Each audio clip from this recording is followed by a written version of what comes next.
Hola, soy Chacor Gracia Segura y en el vídeo de hoy te voy a hablar sobre la respiración. Sin duda, uno de los procesos, si no el proceso más importante a ser tenido en cuenta en la práctica del yoga y para la vida en general. Precisamente para poner de relieve tal importancia, se va a atender una muy interesante analogía entre la respiración y la corriente alterna, una de las aplicaciones actuales más, digamos, cotidianas de la física, ya que alimenta prácticamente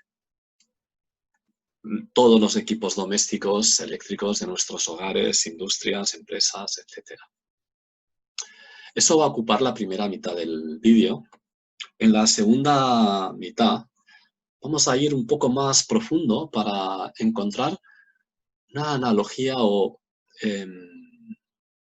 formación muy útil que está detrás, que podemos entrever detrás de una analogía que vamos a tener entre la respiración y un ciclo que se conoce como el ciclo de Carnot, que se estudió en el siglo XIX, en el dominio de lo que hoy se conoce como la termodinámica, detrás del cual subyace uno de los conceptos más abstractos de la física, como es el de entropía. Así que vamos a ir por fases, en concreto vamos a cruzar estas dos fases, así que empezamos. ¿Estás listo? Adelante. Vamos a empezar para atender esta analogía entre la respiración y la corriente alterna, tomando en consideración que el proceso respiratorio óptimamente se realiza a través de la nariz y que, como es obvio, la nariz tiene dos fosas nasales, lo cual nos da pie a, visualmente, plantearnos si va a haber algún tipo de correspondencia entre las dos fosas nasales y un simple enchufe eléctrico. Y si habrá algún tipo de correspondencia entre lo que subyace, lo que hay detrás de las dos fosas nasales y lo que hay detrás de los dos orificios del enchufe eléctrico. Veamos. Realmente lo que vamos a ver es que tanto en un caso como en el otro ya hay un fenómeno que está relacionado con la idea de polaridad y por ende de alternancia. De hecho, en el yoga tradicional se defiende, se expone que las dos fosas nasales tienen un carácter claramente polarizado. Se dice que la fosa nasal derecha es solar y la izquierda es lunar, y eso es porque se considera que el aire que entra por la fosa nasal derecha tiene un carácter seco y cálido, mientras que el que lo hace por la fosa nasal izquierda tiene un carácter húmedo y frío. De hecho, ambas fosas nasales se hacen corresponder, o se dice que en ellas nacen dos canales sutiles que vienen a ser como los meridianos de la medicina tradicional china, que en este caso, en el marco del yoga, se conocen como Ida y Pingala. Vemos en la imagen de la derecha como estos canales, Ida y Pingala, que surgen de las fosas nasales, ascienden hasta el entrecejo y desde ahí van bajando, entrecruzándose en distintos puntos a ambos lados de la columna vertebral hasta llegar a la base de la misma en el coxis. Vamos a ver qué es lo que está detrás de los dos orificios de un enchufe eléctrico. Realmente veremos que ahí lo que hay es una diferencia de voltaje, un voltaje de corriente alterna, que va alternando su valor entre positivo y negativo, de forma que puede representarse gráficamente en la forma que se ha mostrado en la imagen de la izquierda. Vemos cómo este voltaje va ascendiendo hasta alcanzar un valor máximo para luego descender, todo esto en un ciclo positivo, al que luego desde el que pasa a otro ciclo idéntico pero negativo, que es como un reflejo del mismo. Otro asunto es cómo se genera esta corriente alterna, pero esto daría lugar a a otro vídeo. Así que continuamos. Es bastante aceptable comparar esta forma de la onda característica de la corriente alterna con la onda que se correspondría con el proceso de inhalación y exhalación propio de la respiración. Otra cosa es que al respirar seamos capaces de mantener un ritmo respiratorio tan constante y tan simétrico, aunque veremos que realmente eso sería lo idóneo. Así que estamos ya empezando a definir esta primera analogía entre la corriente alterna en sus fases positiva y negativa y la respiración en sus fases de inhalación y exhalación y también de energía, digamos, solar y energía lunar.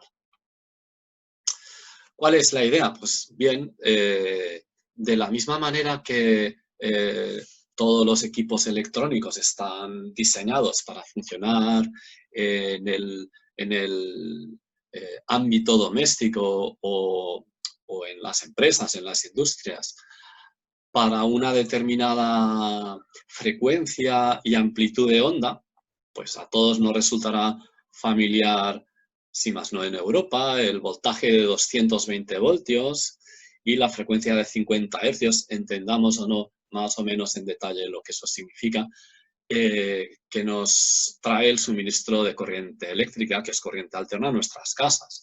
Entonces, cualquier equipo, un ventilador, una bombilla, una estufa, un ordenador, está diseñado para funcionar bajo estos parámetros. Así que, lógicamente, cabría preguntarnos qué sucedería con estos equipos electrónicos si de golpe el voltaje o la frecuencia de la energía que los alimenta dejará de ser nominal, dejará de tener los valores para los que está previsto.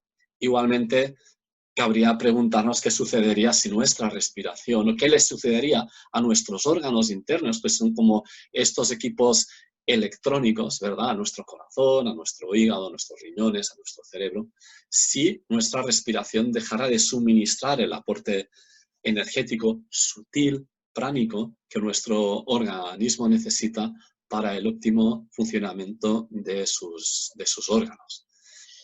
Así que vemos que es de suma importancia que nuestra respiración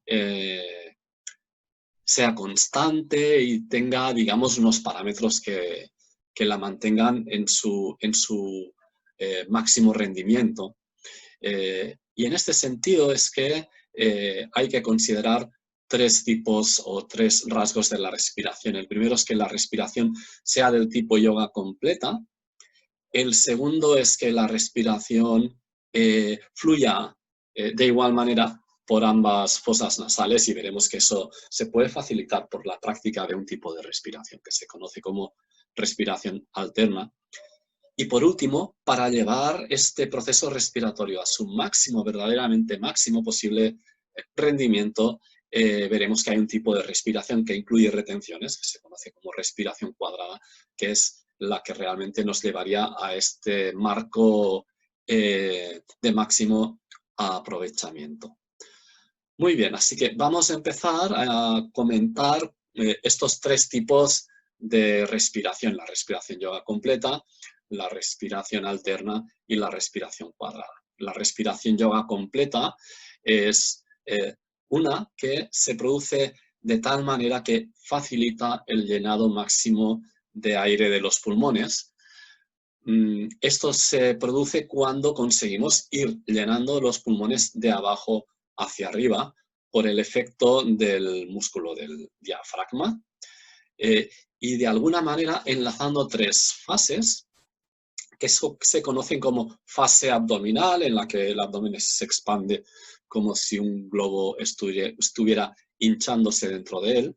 Una segunda fase torácica o intercostal en la que las costillas se van separando y el tórax se expande hacia arriba y hacia adelante. Y una tercera fase más corta, más sutil, que completa el proceso, tanto en la inhalación como en la exhalación, que se conoce como fase clavicular, en la que se toma la última brizna de aliento, elevándose ligeramente las clavículas. Este proceso respiratorio que resulta de enlazar estas tres fases, crea una suerte de onda que se propaga ascendentemente al inhalar y descendentemente al exhalar. Cuando estas tres fases se suceden en este orden, los pulmones, como hemos dicho anteriormente, son capaces de llenarse en su máxima capacidad, por lo que el intercambio de gases en los alvéolos pulmonares, oxígeno por anhídrido carbónico, se va a maximizar y eso va a repercutir en todo nuestro organismo a nivel celular. En el proceso respiratorio vemos como el diafragma, realmente el músculo que nos parte de alguna manera en dos mitades, actúa como el pistón de un coche, un émbolo móvil que se expande y se contrae por la presión ejercida por los gases productos de la combustión de la gasolina, de forma equivalente a como lo haría el émbolo móvil en el motor de combustión de un automóvil. En esta imagen vemos una analogía entre un motor de combustión a 4 pasos y el proceso respiratorio en dos GIFs que hemos podido utilizar de la Wikipedia. Más adelante aprenderemos, a propósito del motor de combustión a 4 pasos, cómo, y de la forma que se ha introducido antes, que se ha mencionado antes, también hay una respiración en 4 pasos, la respiración cuadrada, que puede mejorar todavía más el rendimiento del proceso respiratorio y veremos cómo eso lo podemos relacionar de una forma muy sutil, pero muy interesante con el ciclo de Carnot, que se estudia en termodinámica y que curiosamente también consiste en 4 pasos o procesos que se enlazan cíclicamente. Muy bien, vamos a hablar de la respiración alterna.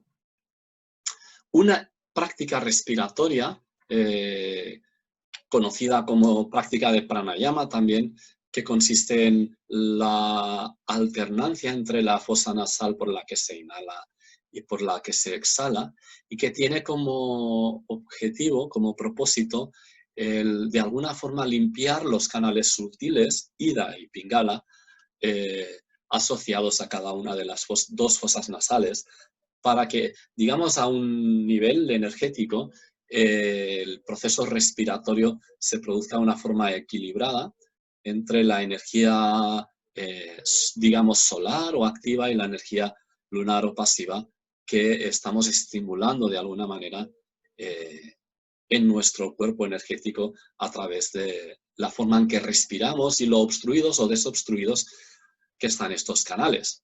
Esta práctica de respiración alterna se puede realizar sin conteo de tiempo, y en este caso se conoce como Nadi Sodhana, o con conteo de tiempo, en este caso se conoce esta técnica como Anuloma Viloma. Hay vídeos en internet sobre estas dos prácticas respiratorias abundantes y en extensa bibliografía, así que quien tenga interés puede consultarlas. Así que proseguimos. Sí que, sin antes recalcar que esta práctica, por bien que es sencilla, es de suma importancia, más allá de otras prácticas de yoga que pueden resultar más vistosas o hasta incluso en cierto punto espectaculares, cuando, por ejemplo, nos referimos a algunas determinadas asanas de yoga. Pero hay prácticas como estas que si se realizan a diario tienen unos efectos dentro de nosotros muy importantes, precisamente por ese equilibrio energético que nos procuran. Y que deriva, como se ha dicho antes, de la limpieza y equilibrio de los nadis Ida y Pingala, con el consiguiente balanceo de las energías solar y lunar dentro de nosotros, lo cual nos aporta ese estado de templanza al que me he referido en los vídeos anteriores, los cuales te recomiendo sin lugar a dudas porque es algo sumamente relevante, sobre todo el vídeo en el que hablo de la relación entre Kundalini y el fenómeno de resonancia. Muy bien, vamos a poner ahora en contexto el proceso respiratorio en relación al marco de los elementos primordiales del yoga tattva, conocidos como Prithvi, elemento tierra, Apas, agua, Agni, fuego, Vayu, aire, y Akash, espacio o éter. Como es lógico, el elemento que es relevante, que tiene correspondencia con el proceso respiratorio, es el elemento aire, que como acabo de introducir es uno de estos 5 elementos que se conocen en sánscrito como Vayu. Y en la tradición del yoga Samkhya, también en la Ayurveda, se dice que hay 5 Vayus. Es como que hay 5 tipos de aires que discurren por nuestro cuerpo con funcionalidades, misiones, funciones diferentes. El Samkhya, el Ayurveda, es una rama de conocimiento muy amplia y, como os decía, parte de la estructura de nuestro ser, que se ve reflejada en esta imagen de Pinterest, hace alusión a estos 5 vayus. Estos se conocen como prana, vyana, samana, udana y apana, como se puede ver al ampliar esta tabla del marco anterior, y de alguna forma tienen que ver con los aspectos que se están mostrando aquí en 5 verbos en inglés. Los principales, si vamos un poco por orden de importancia, son primero de todo prana, probablemente el más conocido de ellos. Se tiene que ver con la obtención de la energía vital a través del aliento y sobre todo a través de los pulmones, del aire atmosférico que introducimos a nuestro cuerpo y de una componente sutilmente eléctrica. El segundo por orden de importancia sería realmente el que está en el polo opuesto, apana, que es el que tiene que ver con los procesos de eliminación. Así que prana tiene que ver con recepción, energía vital que introducimos, y apana sería el desecho de esta energía vital degradada que liberamos. Luego tenemos samana. Samana es el aire, el vayu, que está relacionado con el proceso de la digestión, en el que de alguna manera quemamos, se produce la combustión del alimento, y en química es bien sabido que para un proceso o una reacción de combustión necesitamos del aire y necesitamos concretamente del oxígeno que está en el aire. Luego tenemos a vyana, que es el aire, el vayu, que realmente se expande por todo nuestro organismo, ocupa de alguna manera todo nuestro organismo y es movilizado por la circulación de la sangre.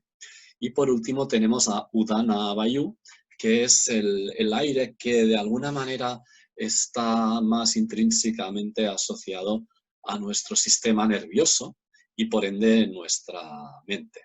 Así que realmente tenemos esta clasificación en 5 vayus, que sería como cada uno de los cuales en correspondencia con la combinación de este elemento vayu con los otros 5 elementos, incluido el propio elemento aire.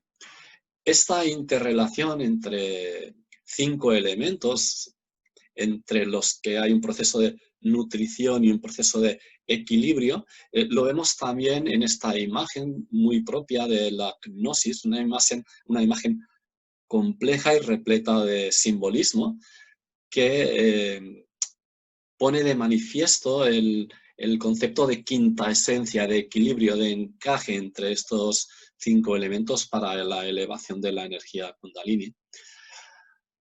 Esta misma imagen la vemos extraída de otra fuente, ahora a la izquierda, con igual más claridad, asociación con los elementos del tarot. Los oros, los bastos, aquí vemos los oros, los bastos, las copas y las espadas, el símbolo del tetragramatón, y el cual, como decíamos, expresa la armonización equilibrada de estos, digamos, 4 elementos, tierra, agua, fuego y aire, asociados en realidad a los 4 primeros chakras, una armonización en sí que hacemos corresponder con el 5.º chakra. que es el que trae armonía dentro de nosotros.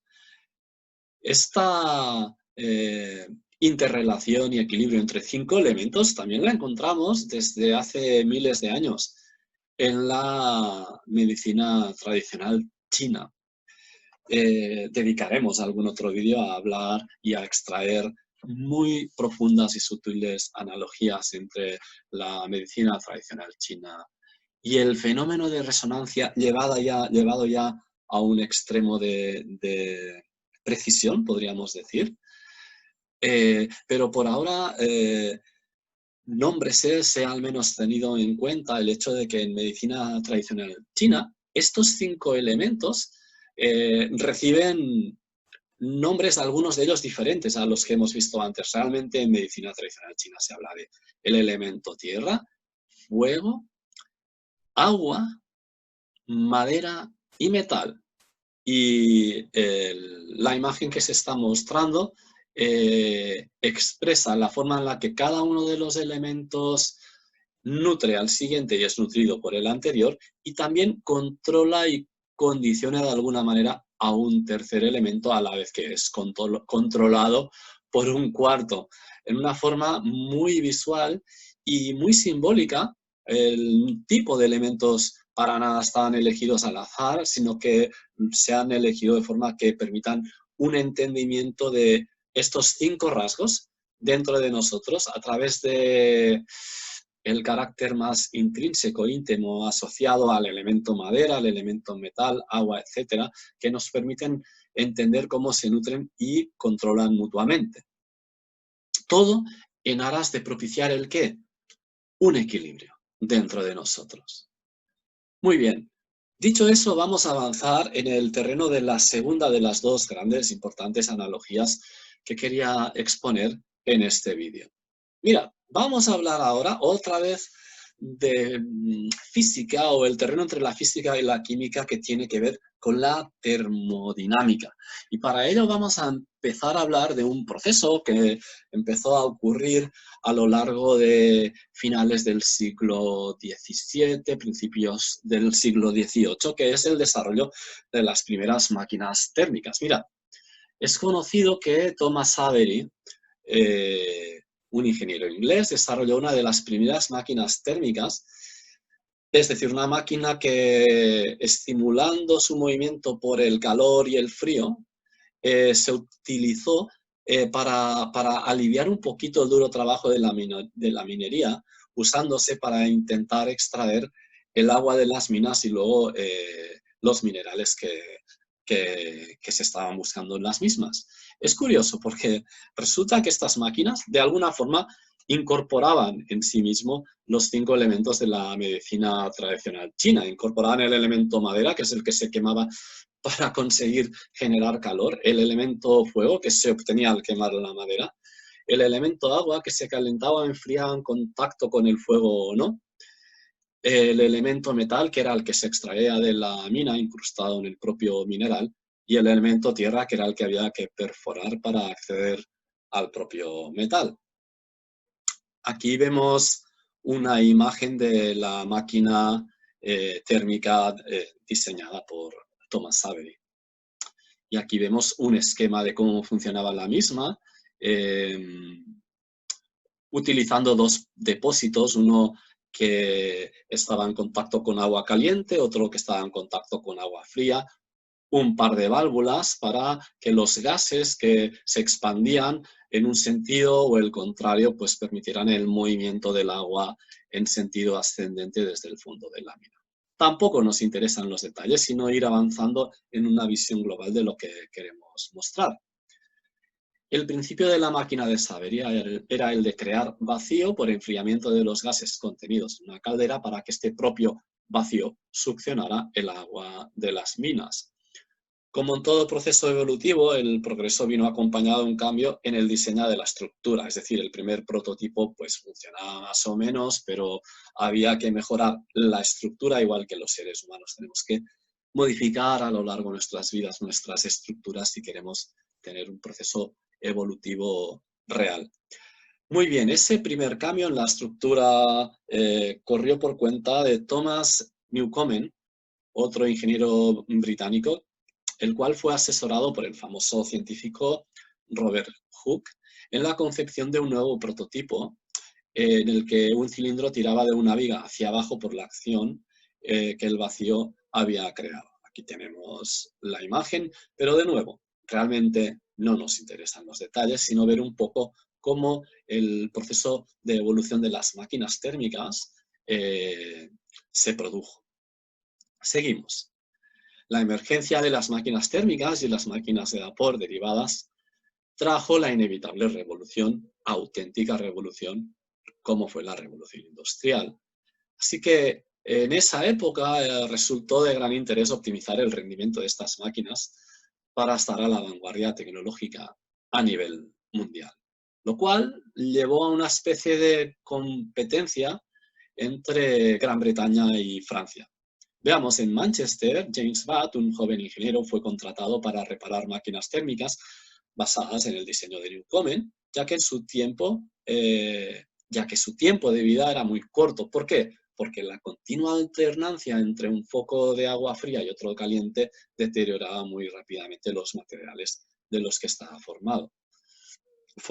Así que rápidamente se estropeaban y dejaban de funcionar, por lo que acabo de comentar. Así que James Watt tuvo la idea de proponer un diseño que pondría a Inglaterra a la vanguardia de la revolución industrial, al pensar en utilizar dos depósitos en lugar de uno para que ninguno de los dos estuviera constantemente cambiando de temperatura. Llegado a este punto, en la lucha por el liderazgo tecnológico mundial, en Francia, precisamente en los albores de la Revolución Francesa, se planteaba también el reto de conseguir un diseño de máquina térmica que superara las expectativas de las que había diseñado Watt en Inglaterra. Es por eso que Napoleón le encomendó la tarea a un joven ingeniero francés llamado Sadi Carnot de mejorar el rendimiento de la máquina térmica de Watt. El hecho es que Carnot fue más lejos, porque en sí no solo pensó en cómo mejorar la máquina, sino que pensó en cómo mejorar la idea y de hecho llevarla al ideal perfecto, porque Carnot concibió un modelo de máquina cíclica que era, y se demostraría, la que garantizaría el máximo rendimiento posible según las leyes de la aún incipiente teoría termodinámica. Y es por eso que su razonamiento, su modelo de máquina térmica cíclica mental realmente fue tan relevante. Así que sin saberlo sentó las bases Sadi Carnot, sobre las que emergería más tarde un revolucionario concepto del que hablaremos más adelante, que es el concepto de entropía, que realmente está intrínsecamente ligado al ciclo que él concibió, que se conoce como ciclo de Carnot. Aunque él no pudo constatar lo trascendente de sus pensamientos, ya que murió muy joven debido a la enfermedad de la escarlatina a la edad de 37 años. Vamos por fin a introducir este ciclo, el ciclo de Carnot, el ciclo que sería el ideal para que una máquina térmica pudiera dar el máximo rendimiento posible. Fijaros que Carnot propuso que este ciclo necesariamente tenía que dividirse en 4 tramos. Muy bien. Y dijo que de estos 4 tramos, 2 de ellos tendrían que estar caracterizados por estar la máquina manteniéndose en contacto con una fuente de calor, de tal manera que la temperatura se mantuviera constante. Lo que pasa es que de estos 2 tramos, uno sería en contacto con, digamos, una fuente de calor caliente y en el otro estaría en contacto con una fuente de calor fría, pero en ambos casos en aras de mantener la temperatura constante. En un caso una temperatura más elevada, en el segundo una temperatura más baja. En los otros dos tramos, la idea sería que se desconectaría la máquina, dejaría de estar en contacto con los focos caliente o frío, pero seguiría su proceso bien de expansión, bien de compresión, por la propia inercia que había adquirido en el proceso anterior, en el que sí que estaba en contacto con uno de estos dos tramos. En el caso ideal, lógicamente, Carnot estaba pensando en el caso ideal, estos dos tramos en los que por inercia sigue el movimiento iniciado en los tramos anteriores, debe producirse en forma que no se intercambie calor con el entorno. Cuando esto es así, a estos procesos se los conoce como adiabáticos, procesos en los que no hay intercambio de calor. Para hacernos una idea más visual e intuitiva de estos 4 tramos característicos del ciclo de Carnot, vamos a ver este corto vídeo que puede encontrarse en el portal de Vimeo en Internet. Adelante vídeo, lo vamos a cargar.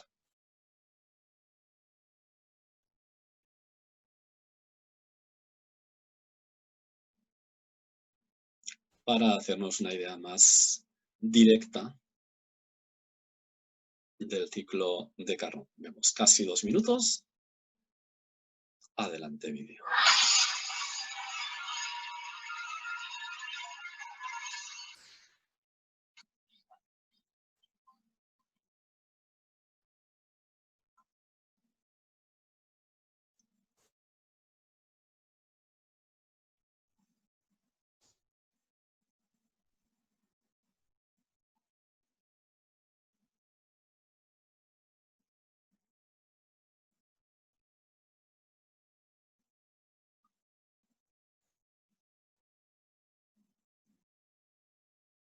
Se repite el proceso, cuando el pistón se expande, el aire dentro de sí en contacto con una fuente caliente a temperatura constante, va del punto A al punto B en la ráfaga, luego sigue expandiéndose ya sin estar en contacto con ninguna fuente de forma diabática, sin intercambiar calor de C. Se contrae al ponerse en contacto con una fuente fría de C a D a temperatura constante, sigue expandiéndose pero a otro, digamos, ritmo, al estar siendo un proceso sin intercambio de campo. Esta es la idea del ciclo de Carnot. Necesariamente es un ciclo que debe de tener 2 temperaturas opuestas, una alta y otra baja, constantes, y 2 ciclos, 2 procesos adiabáticos. Terminamos de dejar correr el vídeo para que puedas interiorizar lo más posible esta idea que tuvo Sadi Carnot a principios del siglo XIX.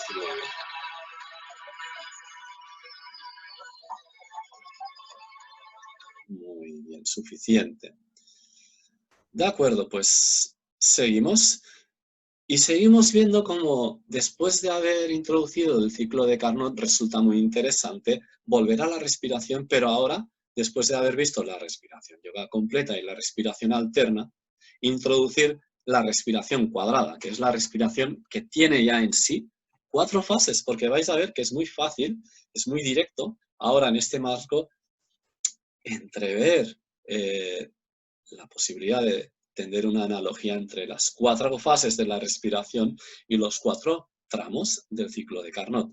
Mirad, en la respiración cuadrada hay una primera fase que se conoce en yoga como puraka, que es la fase de inhalación, es aquella en la que nos, faltaría aquí la S, nos llenamos de aire.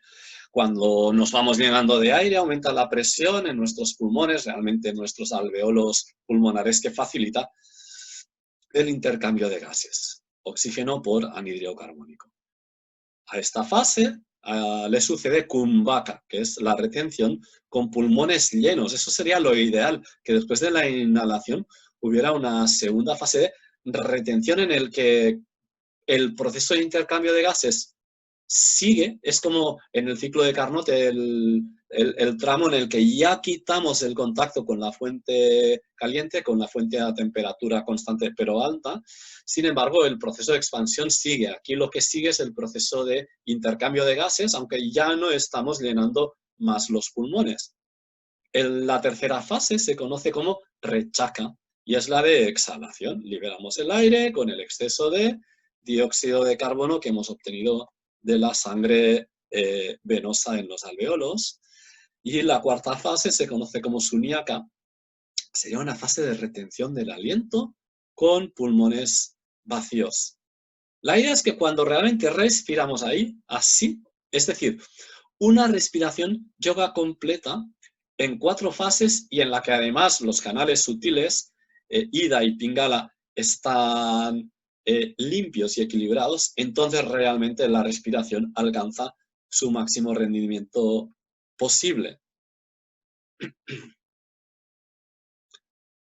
Eso sucede cuando incorporamos las retenciones, como acabamos de mencionar, dentro de esa respiración yoga completa, cuyas fases abdominal, torácica y clavicular se han visto al principio de este vídeo.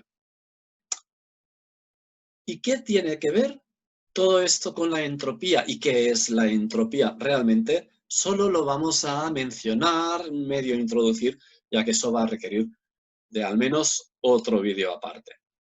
Mirad, en el ciclo de Carnot gráficamente se ven estos 4 tramos cuando relacionamos la presión y el volumen del gas que se expande o que se contrae.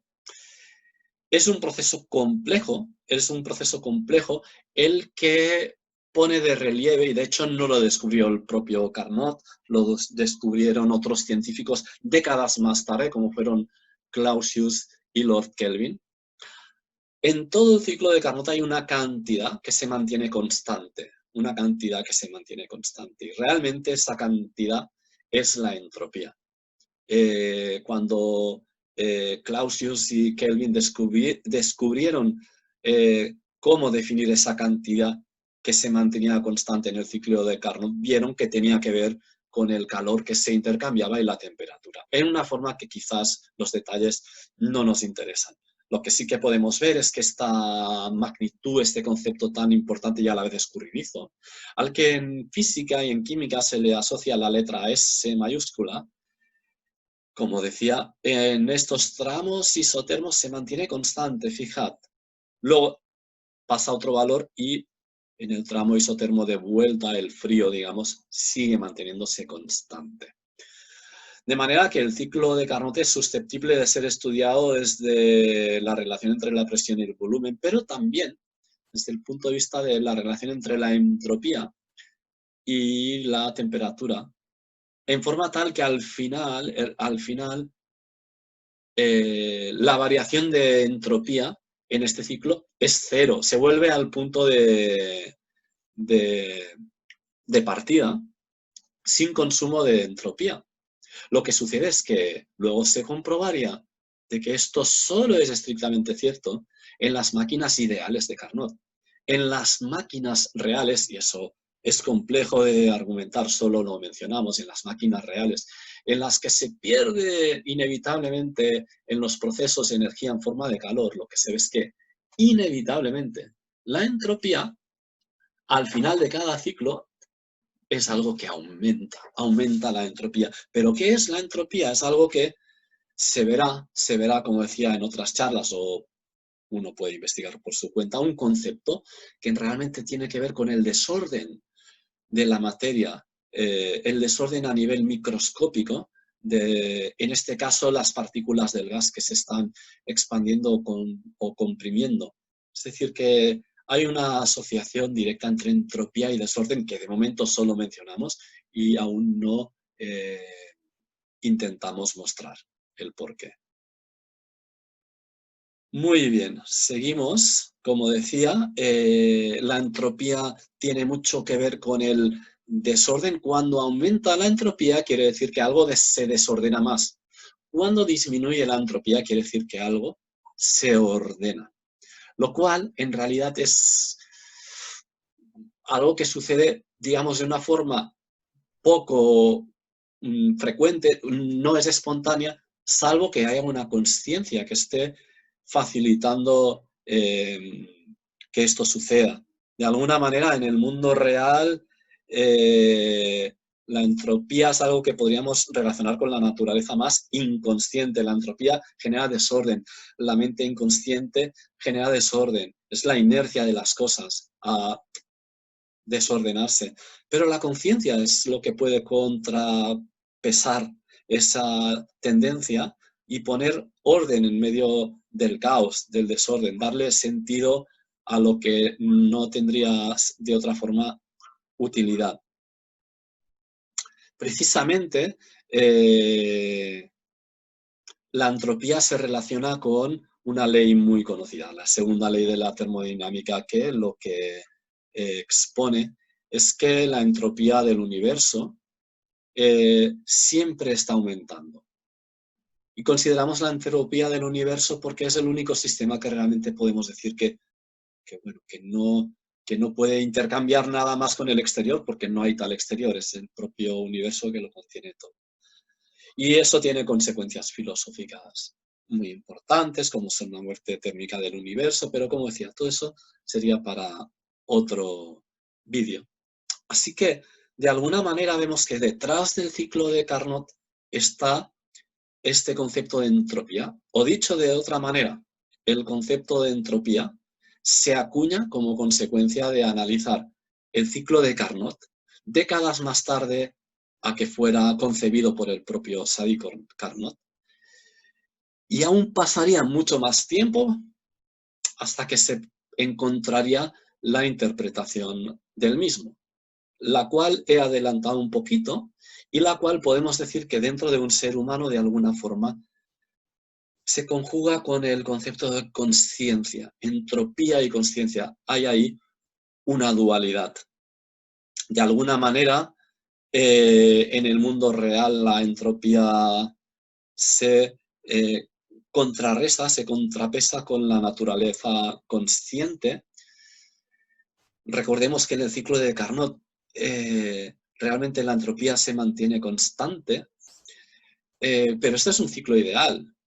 ¿Qué quiero decir? Pues que por analogía podemos pensar que cuando una persona consigue vivir de una forma ideal, que es aquella en la que hay tal ausencia de alteraciones, de fluctuaciones en su mente, que éstas no inciden en su respiración, de forma que su respiración idealmente también se puede mantener en la forma que se ha expuesto antes, de una respiración cuadrada, perfecta. Igual, si fuera así y no hubiera un aumento de la entropía, si se mantuviera la entropía, ¿cuál sería la consecuencia? Que se mantendría la estructura del ser sin que ésta degenerara, sin que fuera poco a poco desvaneciéndose. Esto quiere decir que ahí estaría una de las claves de yoga como fuente de eterna juventud. En este sentido, y antes de cerrar ya este vídeo, comentar que, bueno, hubo un hecho muy triste y muy controvertido en India en el año 1984 en la ciudad de Bhopal. Un accidente realmente que fue debido a una explosión en una planta química de una empresa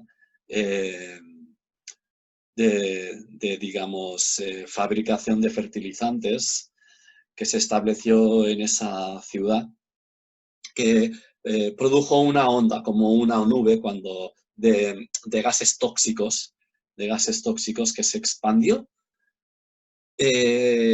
por el espacio, claro, como una onda expansiva, dejando tras de sí un rastro de miles de muertos. No se sabe si entre 15.000 y 30.000 personas perdieron la vida y eso sucedió en el lapso de 3, 4, 5 minutos, que es el tiempo en el que se estuvo expandiendo esa nube.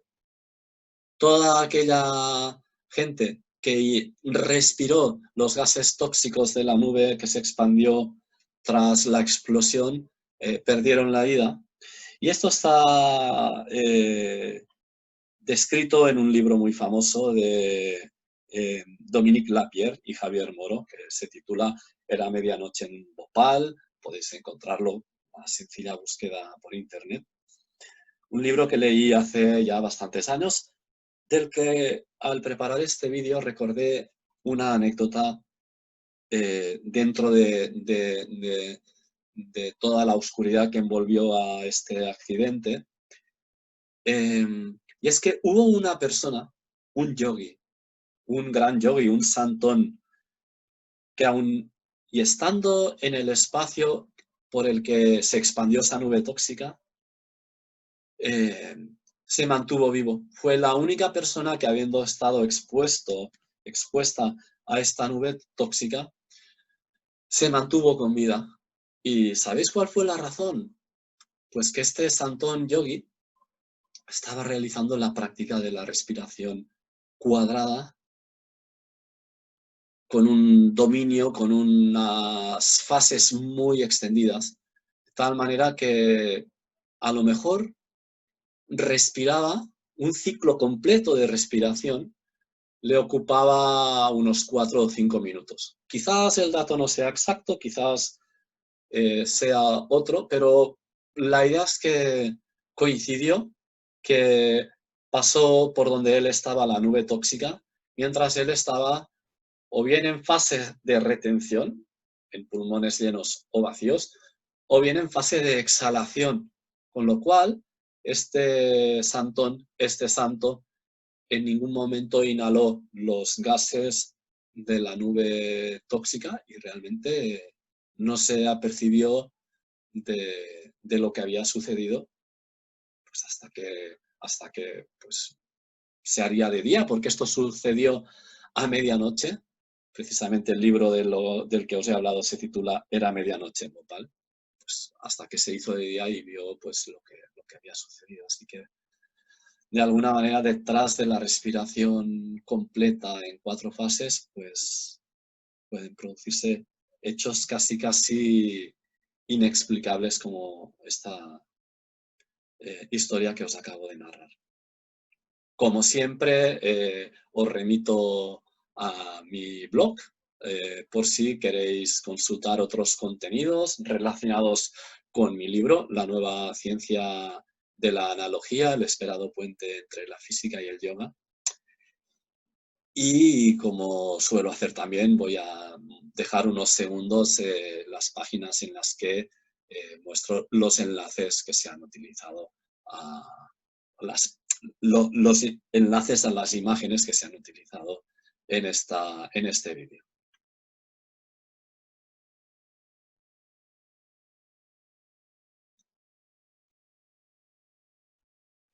Y ya, sin más, decirte que si te ha gustado el vídeo le puedes dar al me gusta, lo puedes compartir y si no te has suscrito todavía, te invito a hacerlo porque voy a subir contenidos periódicamente muy interesantes para entender los fenómenos asociados al yoga, sobre todo el fenómeno de Kundalini, a través de las innumerables analogías que he plasmado en mi libro y de las cuales poquito a poquito pues voy dejando algunos contenidos en formato vídeo de YouTube accesibles por internet. Hasta la próxima, un saludo.